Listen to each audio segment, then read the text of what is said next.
Dando continuidade ao controle de qualidade de alimentos e vigilância sanitária, na última aula encaminhei para vocês o assunto relativo ao controle de qualidade de carnes. Nessa aula, vamos observar sobre o controle de qualidade de pescado. Em relação ao termo pescado, ele serve para designar todo alimento que pode ser retirado de águas oceânicas ou interiores. Pode ser doces ou salobras e que possa servir para alimentar o homem ou os animais. É um termo genérico envolvendo peixes, crustáceos, moluscos, algas e etc.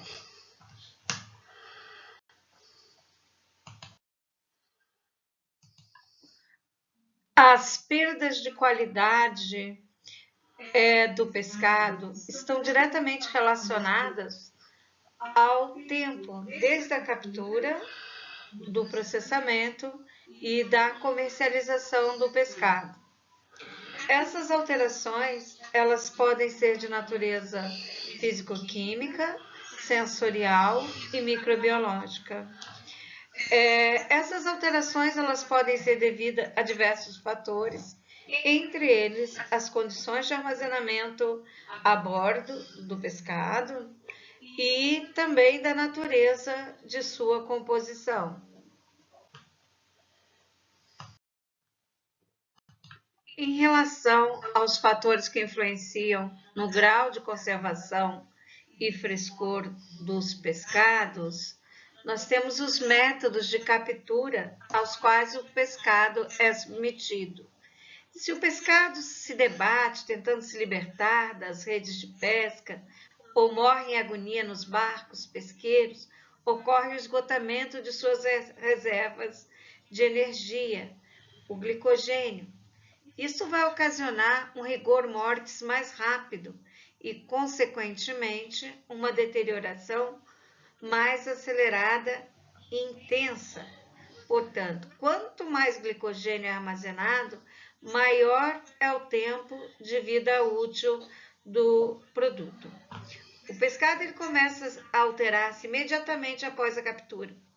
Por essa razão, a manipulação cuidadosa é fundamental, o que implica cumprir 3 princípios gerais. Deve-se resfriar imediatamente o pescado após a captura, evitando abusos de temperatura e manter elevado grau de limpeza tanto na cobertura como no porão do barco. O resfriamento é a operação mais crítica na manipulação do pescado a bordo. A utilização de gelo de forma adequada e na devida proporção é a forma mais comum. O pescado fresco deve ser mantido o mais próximo possível do ponto de congelamento, com a temperatura próxima de 0 graus Celsius. A espécie do pescado também influencia na qualidade.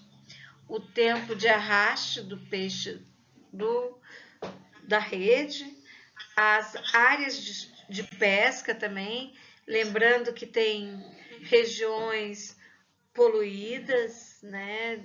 A água pode conter metais pesados e entre outros fatores que podem promover contaminação do pescado. De qualquer maneira, deve-se resfriar imediatamente após a pesca do peixe. Nós estudamos os fatores intrínsecos e extrínsecos responsáveis pela alteração dos alimentos, pelas reações de alterações dos alimentos. Nós sabemos que os pescados, devido à sua composição físico-química, principalmente em relação ao teor de nutrientes, o tornam excelente meio para o desenvolvimento de micro-organismos. Os pescados são ricos em aminoácidos, proteínas, vitaminas, sendo excelentes meios de cultura para o desenvolvimento dos micro-organismos. Outro fator favorável também é o pH próximo à neutralidade, né? Esse pH próximo à neutralidade é em torno de 7 mais ou menos, também favorece essas reações de alterações. O teor de lipídios insaturados também, né? Quanto maior a insaturação de um lipídio, maior é a sua reatividade.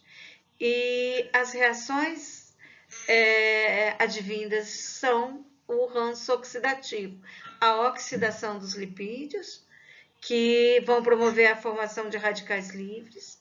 Desses radicais livres vão se formar os ácidos graxos de cadeia curta, compostos carbonilados voláteis, de baixo peso molecular, que são responsáveis pelo aroma desagradável também dos alimentos.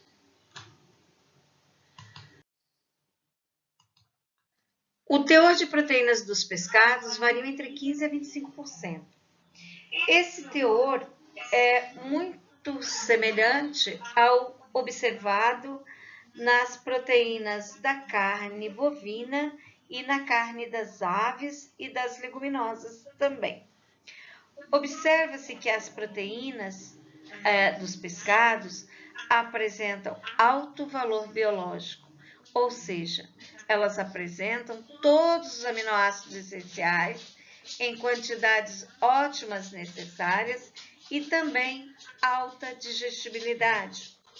Entre essas proteínas, predominam aqueles aminoácidos que apresentam mais de um grupo amino, aqueles aminoácidos que apresentam cargas positivas.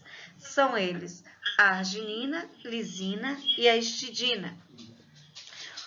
Os pescados de água salgada, eles são ricos em minerais, como iodo e cálcio, sendo que eles apresentam 4 vezes mais cálcio do que a carne bovina.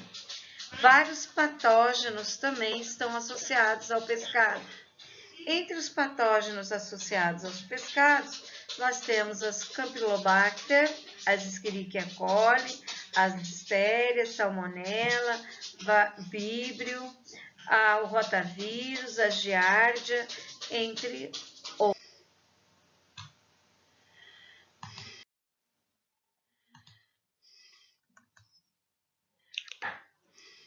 A manipulação do pescado, desde a captura ao processamento, comercialização, é fundamental na garantia da qualidade dos mesmos, determinando a intensidade com que desenvolvem as alterações que obedecem a 3 causas principais: enzimática, oxidativa e bacteriana.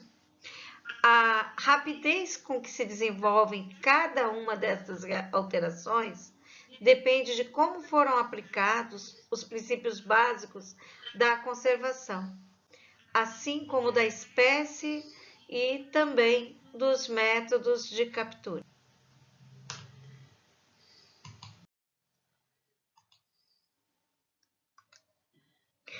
Outro importante aspecto associado à qualidade do pescado é o risco de intoxicação por histamina.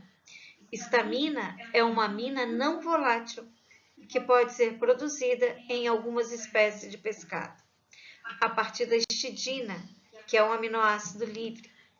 Os peixes são um dos raros animais que acumulam histidina livre nos fluidos musculares. A descarboxilação da histidina por enzimas bacterianas resulta em formação da histamina. O conteúdo da histamina em pescado recém-capturados é muito baixo. No entanto, com a contaminação, a captura e o processo de deterioração, manipulação inadequada do produto em temperaturas altas, de estocagem e condições de higiene precárias,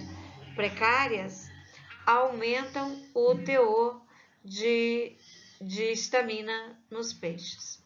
Os peixes frescos, resfriados, eles são deteriorados por bactérias No entanto, os peixes salgados e secos têm tendência maior a serem deteriorados por fungos. Muitas bactérias deteriorantes possuem um bom crescimento entre 0 e 1 grau Celsius. Os peixes apresentam também risco de contaminação por endoparasitas e biotoxinas. A infecção humana, ela resulta do hábito do homem de se alimentar de peixes crus, cozidos de forma insuficiente, congelados, salgados ou defumados. Esses alimentos contendo larvas infectantes vivas do nematóide.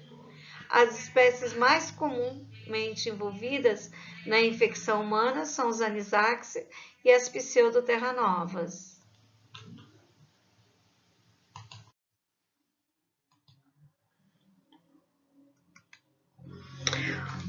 O processo e a natureza da decomposição bacteriana dependem da composição da microbiota, da oxidação aeróbia ou de processos de redução aeróbia, sendo que os principais produtos finais da decomposição bacteriana são substâncias inorgânicas, o hidrogênio, o dióxido de carbono, amoníaco, compostos sulfurados, entre eles o H2S, que é o ácido sulfídrico, mercaptanos. Mercaptanos são compostos que apresentam enxofre, ácidos graxos de cadeia curta. Entre esses ácidos graxos de cadeia curta, temos o ácido acético, propiônico, valérico, o láctico, succínicos. Temos os ácidos aromáticos, entre eles o benzoico, fenilpropiônico e seus sais amoniacais. Temos também bases orgânicas, incluindo as mais simples, como as monoaminas, metilamina, dimetilamina e trimetilamina. Monoaminas cíclicas, como a histamina e a feniltilamina. Diaminas. Entre as diaminas, nós temos as putrecinas e cadaverina. Pelo próprio nome, putrecinas e cadaverinas são normalmente aminas responsáveis por aquele odor fétido, repugnante, observado em animais em putrefação. As principais alterações nos compostos nitrogenados não proteicos são redução do óxido de trimetilamina a trimetilamina, ou ótima a TMA, descarboxilação da histidina em histamina e decomposição da ureia com a liberação da amônia também, né? Os pescados, quando em putrefação, observamos aquele odor repugnante, sulfídrico, amoniacal, bem característico.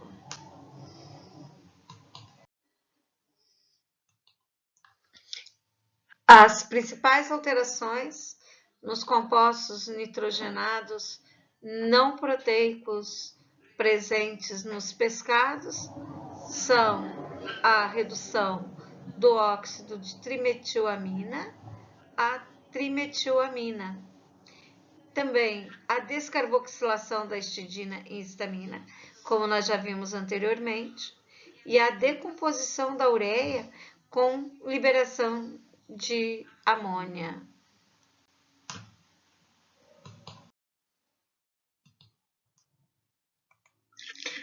A oxidação de lipídios ocorre quando elétrons são removidos de um átomo ou um grupo de átomos, ou seja, dá-se pela perda de elétrons durante a transferência destes de uma substância a outra, um de cada vez ou em pares. Essa reação ela é causada pelo oxigênio atmosférico e menos frequentemente por ozônio, peróxido, metais e outros agentes oxidantes. A oxidação de lipídios leva à formação de radicais livres, promovendo alterações de diversas propriedades, principalmente as sensoriais, como sabor, aroma, textura e cor. Outro detalhe também é que essa reação ela pode comprometer e vai comprometer a qualidade nutritiva também do pescado, principalmente dos seus ácidos graxos essenciais, ômega 3, ômega 6, tá ok? Então, a velocidade da reação de oxidação, ela depende muito do grau de insaturação da molécula do ácido graxo. Como nós sabemos, os ácidos graxos presentes nos peixes são insaturados. E quanto maior é o grau de insaturação, maior é a suscetibilidade à oxidação. O elevado grau de insaturação dessas gorduras o tornam bastante suscetíveis à oxidação, tornando o produto rançoso.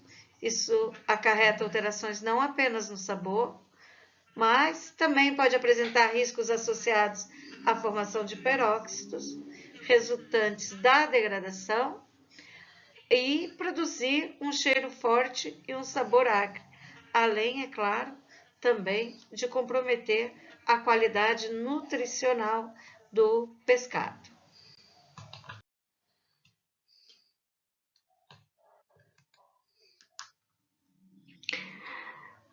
A complexidade do processo de decomposição do pescado torna impossível o uso de apenas um método para avaliar sua qualidade.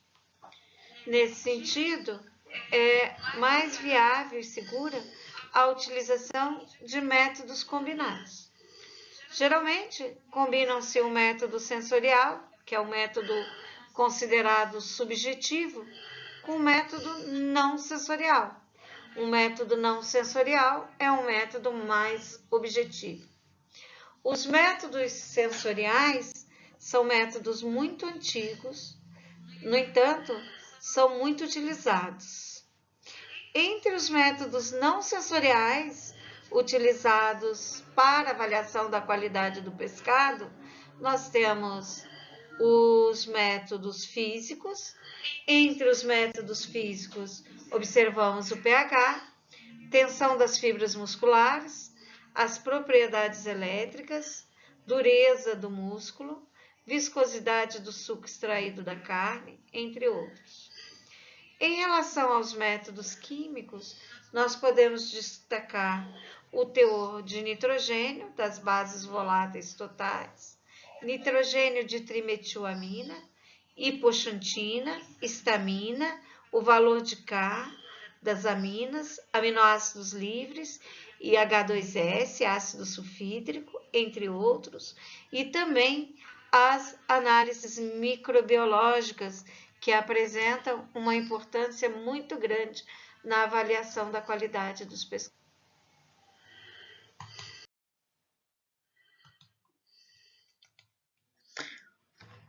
Os métodos físico-químicos são utilizados para quantificar a formação de compostos de degradação no pescado.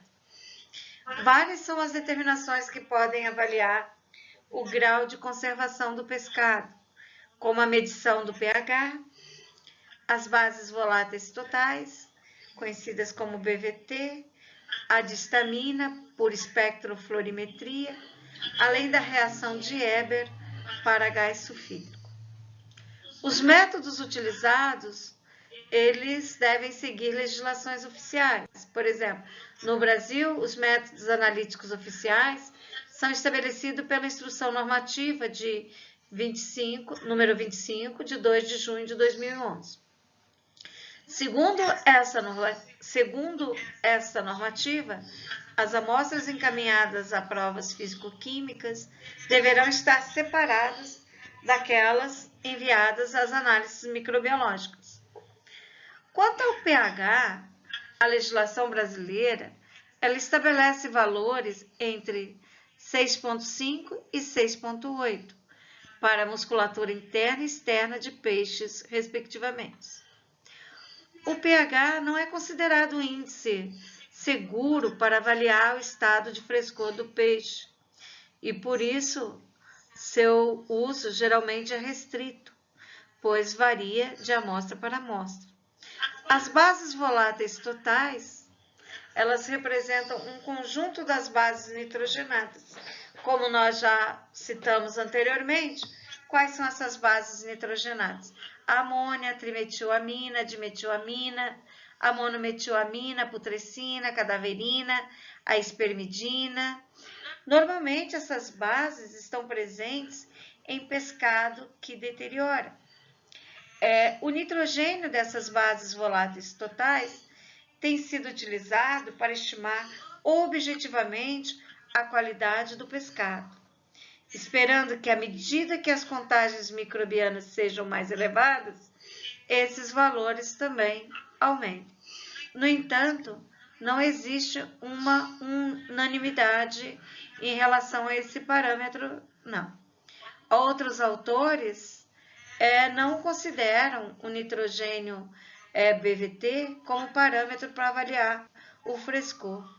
Eles citam que os teores de nitrogênio são muito variáveis, até mesmo em peixes da mesma espécie, devido a vários fatores, entre eles fatores biológicos, época do ano e o habitat do peixe. A histamina é uma amina primária, que ela é formada a partir, como nós já vimos anteriormente, da descarboxilação por meio da enzima histidina descarboxilase. Essa reação ela pode ser acelerada por algum grupo de bactérias e por isso a medição da histamina torna-se um importante método de avaliação da qualidade do pescado. Segundo a legislação brasileira, o nível máximo permitido de histamina no músculo do pescado é de 100 ppm, ou seja, partes por milhão, em algumas espécies. Como nós falamos da reação de Haber, a reação de Haber para gás sulfídrico, ela é indicada para avaliar o estado de conservação do pescado fresco e também de produtos relacionados em geral, como o pescado curado. É utilizada para avaliar o frescor em pescado porque a decomposição bacteriana no músculo do animal vai liberar enxofre. Em meio ácido se transforma em gás sulfídrico. Fundamenta-se, então, na combinação do gás sulfídrico com uma solução de acetato de chumbo, produzindo um enegrecimento do papel de filtro previamente tratado com chumbo. Essa reação não se aplica no caso de produtos condimentados em conservas de pescados que foram processadas em alta temperatura e baixa pressão, pois pode resultar em um falso positivo.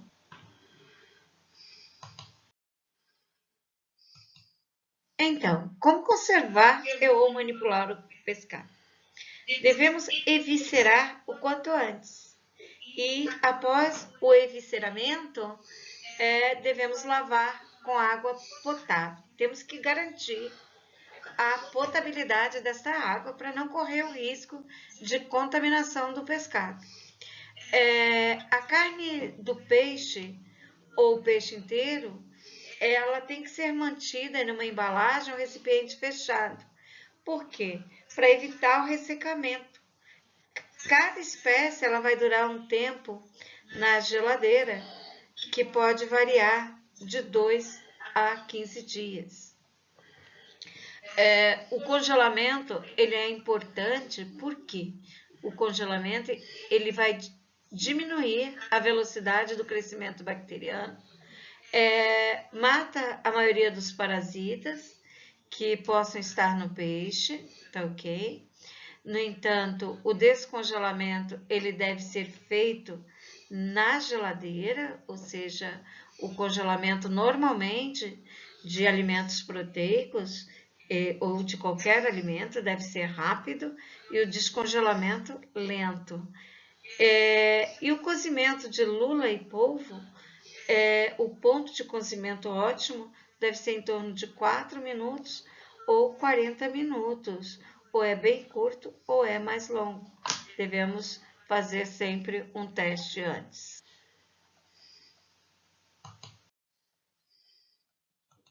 Quanto tempo dura um peixe? Podemos dizer que depende. Depende do produto e da temperatura de armazenamento.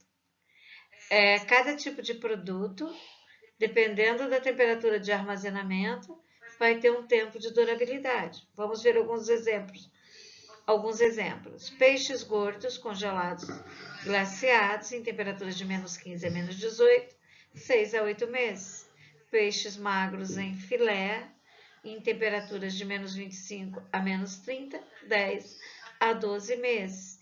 Então, devemos observar bem direitinho o tipo de produto para verificar o tempo de vida desse alimento. É claro que como que é determinado esse tempo de vida? Porque após esse tempo, o alimento começa a se alterar bastante.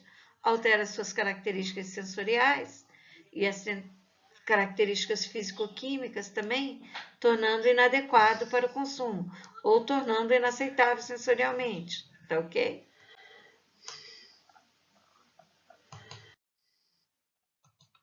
Muitas são as dúvidas de como comprar um peixe. Na hora da escolha do peixe, 3 pontos são muito importantes. Primeiro, o local.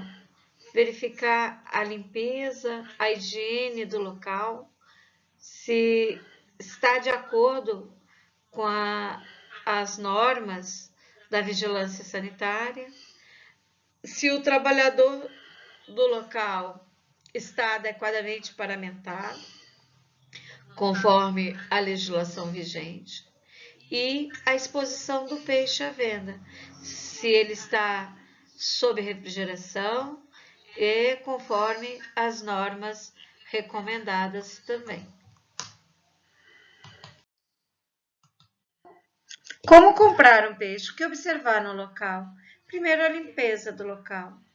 O ambiente deve ser muito bem limpo, não apresentando lixo nem resíduos depositados. A temperatura tem que ser adequada à manipulação do pescado. O pescado deve estar coberto com gelo, sem odores fortes. O odor forte indica princípio de degradação das proteínas. E a iluminação do local também. O local deve ser claro.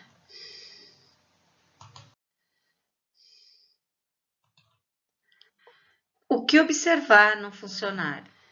Bom, o pessoal que trabalha diretamente com o alimento, como o peixe que está à venda, deve estar bem paramentado, conforme a legislação recomenda, com roupas e luvas limpas, sem barba ou usando uma máscara e usando também touca para proteger os cabelos.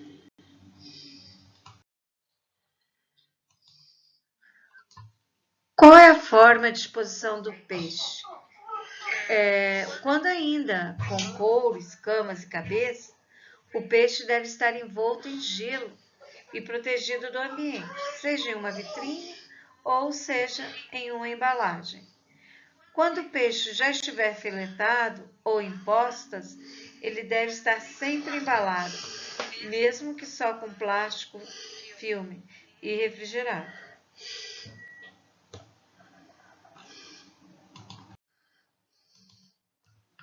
O que observar no peixe? Segundo o Rispoar, o peixe fresco, próprio para o consumo, ele deve apresentar a superfície do corpo limpa, ou seja, com relativo brilho metálico. Os olhos têm que ser transparentes, brilhantes, salientes. Devem ocupar completamente as órbitas, as guelras, róseas ou vermelhas, úmidas e brilhantes, com odor natural, próprio e suave. O ventre deve ser roliço, firme, não deixando impressão duradoura a pressão dos dedos, escamas brilhantes, bem aderentes a ele, e as nadadeiras apresentando resistência aos movimentos provocados. Carne deve ser firme, consistência elástica, de cor própria à espécie, vísceras íntegras, perfeitamente diferenciadas, anos fechados e cheiro específico da espécie. A carne do peixe deve estar sempre firme, então. Quando a gente colocar a mão, não deve deixar aquela impressão por muito tempo, quando for pressionada pelos dedos. Devemos pedir sempre a um funcionário para manipular o peixe. Nunca manipule o peixe você mesmo antes de comprá-lo, pois você pode comprometer a qualidade. Peça ao funcionário para lhe mostrar as guelras, que deve estar sempre vermelho, e se não há lesão também, machucados, ou seja, no corpo do peixe.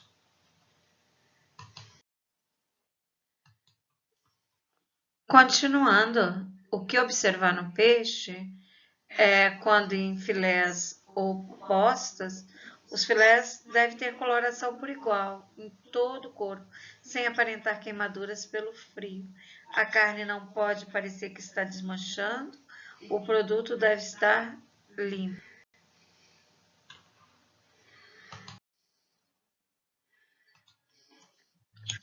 Observamos neste slide os principais fatores que causam toxinfecções alimentares nos Estados Unidos.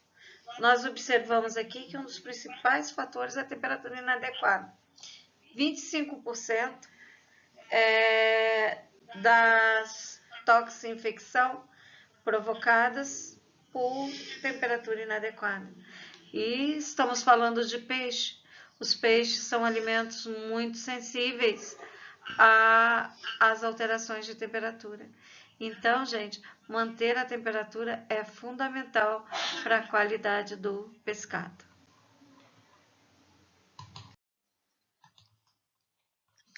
Observamos neste slide alguns selos relativos à higiene e inspeção de alimentos. Devemos ficar bem atentos para verificar se os alimentos que estamos comprando têm a presença desses selos, pois eles garantem a segurança do alimento.